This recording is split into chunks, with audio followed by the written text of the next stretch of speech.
Thanks for joining me for another review. This one is for the Roto Grip Wild Streak. I used my typical test layout 5x5x3, mostly because I had no idea what the heck to do with this one. The Wild Streak is aptly named. The mutated rotary core is kind of a tribute to the Nomad, which was a big deal for Roto way back when, and it's just nuts. 2.60 RG, 048 differential, so high road-ish, but as I'm sure you can already see, this isn't a high road.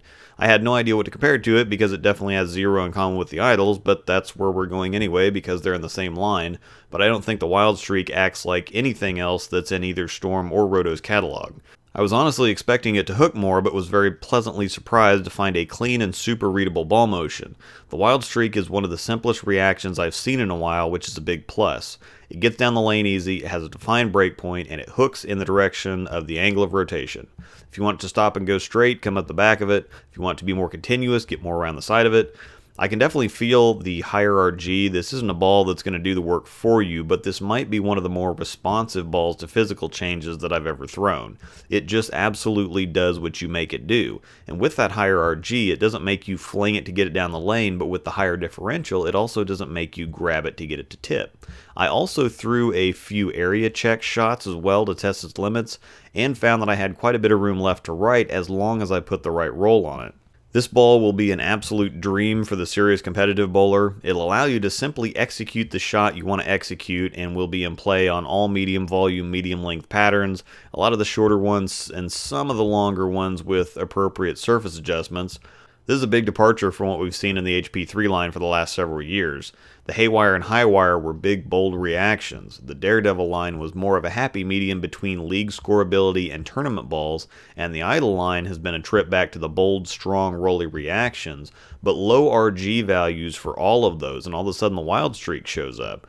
So far with this video here, despite the assortment of shots that didn't strike, the reasons those shots didn't strike should be starkly visible. While it's not going to let you get away with as many mistakes as other balls will, it doesn't have as much of a personality as some other balls do, and what I mean by that is that it's more mathematical. The Idol, for example, is going to flat hook and be rolly, so it's either going to match up with the conditions or it's not. The Halo Pearl is going to go long and be boomy. That's what it does. But the Wild Streak does what you make it do.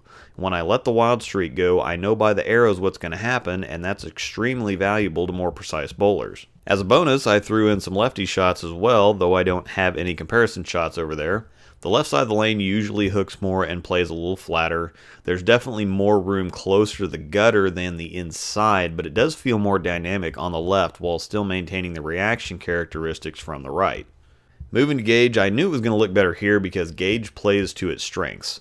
Gage has a very defined set of characteristics, all balls are very readable here, and the results I got here were so obvious that I didn't need to see it.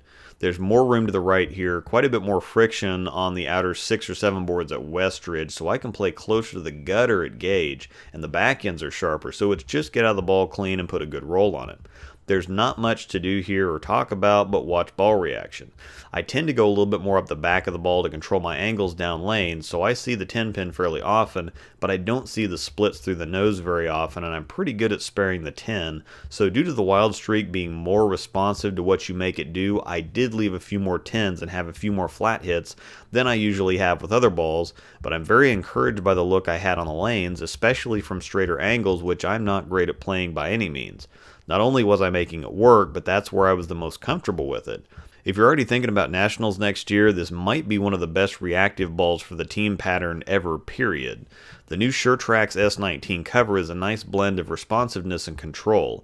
I'd have to think that given the reaction and cover description on the website, it has the clean feel of E-Trax Solid that's on the Idol Pro, but it's also got a hint of Microtrax Solid in its friction response, so it sounds and feels to me like the Idol Pro cover with a bit of nano added in to slow down the friction response just a touch. At the end of the day, this is the most impressed I've been with a ball that didn't really wow me on the house shots. This is going to be a great ball for the precise bowlers, the ones who really know what they're doing and like to play with stuff and do different things with their hand. It should also be a great ball for newer bowlers because it will give you direct feedback on your mistakes. It's nice to have balls that will cover them up, but at the same time that doesn't really help you grow as a bowler.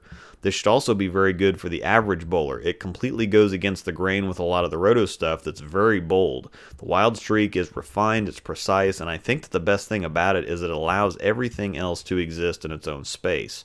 It doesn't step on the toes of anything else in either catalog. It's not replacing anything. Nothing needs to get discontinued. It's a fresh and new look that I'm not sure we've seen from either company before, or at least not recently. While it's not for everyone, and it's not the prototypical house shot killer, I'm genuinely excited for this one. I've mentioned before that Schlemm takes some big risks, and for me, this one really pays off. The Wild Streak releases with the MVP Pearl on Black Friday, November 29th. Thanks for watching.